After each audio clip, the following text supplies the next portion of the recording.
Hi, everyone. So, as a teacher, we all know that one of the most important relationships that we have as a role, as a facilitator, as an instructor, as a child developer, are our relationships with parents.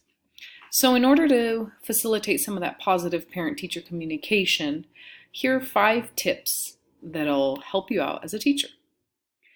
So, the first thing that we're going to start off with is first impressions. Keep in mind that the beginning of the year has a lot of weight on not only the child's shoulders, but also the parents. They don't know you, they don't know how you work, they don't know what your expectations are. There are tons of unforeseen factors that these parents don't really know yet. So one of the things is to cause a good first impression. Obviously, this has to be genuine. So start with a warm and gracious hello. Keep in mind that our body language, our eye contact, our gestures, they all transmit a message, and we want to make sure that parents feel a sort of relief the first time they see you. Share something about you. Obviously, we're not going to go into detail and share tons of personal things, but sharing something about yourself makes you human. Not perfect, always. Parents think that teachers expect everything to be perfect, parents to be perfect, children to be perfect, but making yourself seem approachable is very important. And then get to know each other. Remember that there are very important things, elements in their day-to-day lives that will influence your child in the classroom. So kind of opening up that communication, that networking where you can kind of get to know what's going on in their lives, what's important to them, what will make their lives easier is a really, really great tool to keep going. Then we're going to move on to communication techniques. So every teacher has their way of communicating, but what's most important is establishing that routine. Try to create some sort of either weekly update or daily update if the child is struggling. It can be monthly. It just kind of depends on what you think is necessarily and what your parents are kind of asking you for. So keep in mind that we can either use the traditional email or phone. Now there are tons of new apps that can help you stay on track with your reminders. There's the Remind app, Class, Dojo, Google Plus, Slack. There are tons of reminding apps or tools that you can use for yourself to kind of just keep those weekly updates or those daily updates on track.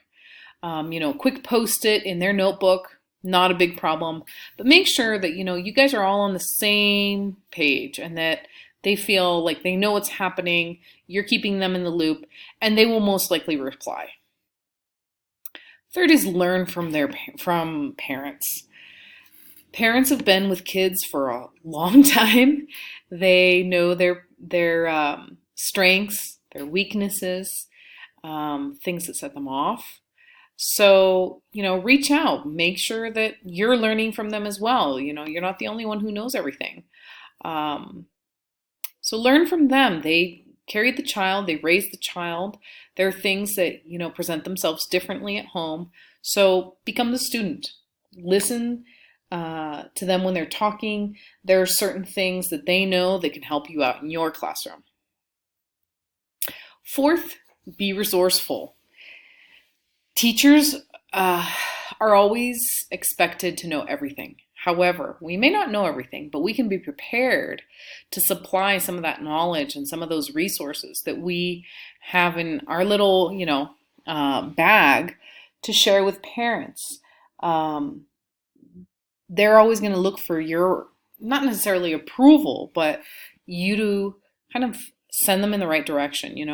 If they're looking for a tutor, if they're looking for some sort of assessment, listening, sight, speech disorders, you're going to be the first one to kind of set that light bulb off, and they're going to look for you for recommendations. So be prepared to suggest some resources that they may need. And lastly, explain decisions and invite input. Remember that you're not only educating the child, but you're also educating the parent. They aren't experts, and they don't always know what some educational aspects may be about. So make sure that, don't assume that they understand the terminology or the programs that you're referring to. Nicely, approach them and say, are you aware of, have you read about this or that, so make sure that it's easy for them to understand what you're doing, and also invite input. You'd be amazed at how many either cross field of study applications you can find. Also, they'll give you information about the child, things that they've tried, things that haven't worked, that have succeeded. So explain your decisions and invite them to provide some input. These are my 5 tips to positive parent-teacher communication. I hope you enjoyed.